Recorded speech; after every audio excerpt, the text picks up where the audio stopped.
वायनाड प्रलयर पूर्वानुमान करथिले छात्री सत होईछि वर्षे तले लिखिथिबा कहानी। स्कूल मैगजीन पाई कहानी लिखिथिले छात्री। केरल वायनाड रे प्रकृतिर कराल रूप समस्त को हतबाक कर देछि। जेउठी देखिबो सेठी छारखार। मृत्यु संख्या 300 रु अधिक टपिलाणी। आहुरी बढ़ी पारे बोली अनुमान करा जाउछि। एबे भी अनेक निखोज अछंती। आखि बुलेई देले भांगी जाइथिबा कोठा, नष्ट होइथिबा घर एवं विराट विराट पत्थर खंड एही विनाशर भयावहता वर्णना करुछंती। गोटे पटे केरलरू लोकंको अनेक जंत्रणादायक कहानी बाहरुछि, अन्य पक्षरे एक स्कूल झियो लिखिथिबा कहानी को नै एबे चर्चा चलीछि। केरल रे एहिपरि एक विनाश विषय रे किछि दिन पूर्वरु झियोटिए लिखिथिला कहानी। केरलर विनाश सहित झियर कहानी जेपरि एक अद्भुत संकेत देउछि। विद्यालय पाई 14 वर्षर बालिका लाया लिखिथिबा कहानी केरलर विनाशर पूर्वानुमान करिछि।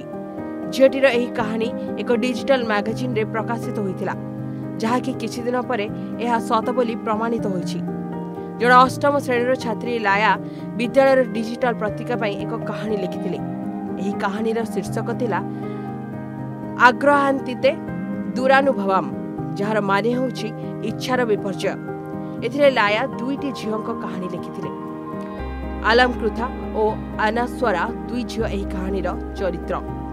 उभयंकु एक पक्षी प्राकृतिक विपर्जय विषय सचेतन करथिबा कहानी रे उल्लेख करा जायथिला।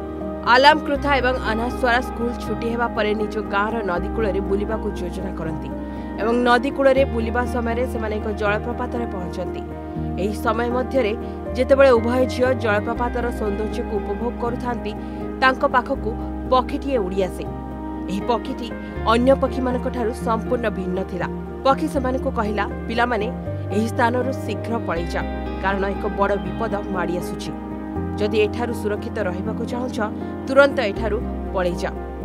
पिलामानंकू एही चेतावनी देबा परे पक्षीटी उड़ी जाइतिला। पक्षीर चेतावनी सुनिबा परे पिलामाने द्रुत गति रे दौड़िबाकू लागिले। अष्टम श्रेणीर छात्री लाया तार कहानी रे लिखिथिला जे जणे झियो जलप्रपात रे किछि दिन पूर्व बुड़ी जाइतिला, किंतु से चेतावनी देबा पई पक्षी रूप रे फेरी आसिथिला। पक्षीटी कहे, पिलामाने एठारू पळा, कारण आगरे विपद अछि। पिलामाने सेठरू पळाई जांती, किंतु जेतेबेले सेमाने पहाड़ आड़ो को बुली देखंती जे बन्या पानी समग्र अंचल रे माड़ी जाइछि एवं सेमाने देखंती जे पक्षीटी एक सुंदर झियो रे परिणत होउछि, जे सेमानकू चेतावनी देबाकू आसिथिला। यह एक आश्चर्यजनक घटना जेही कहानी रे वर्णना करा जायतिबा परि केरल रे मध्य समान ध्वंस घटिछि। लायांक एही कहानी अपलोड हेबार किछि दिन परे सतकु सत वायनाड रे प्रलय रचिछि प्रकृति। प्रबल वर्षा और भूस्खलन रे धोई जाइछि 5 खंड गाँ।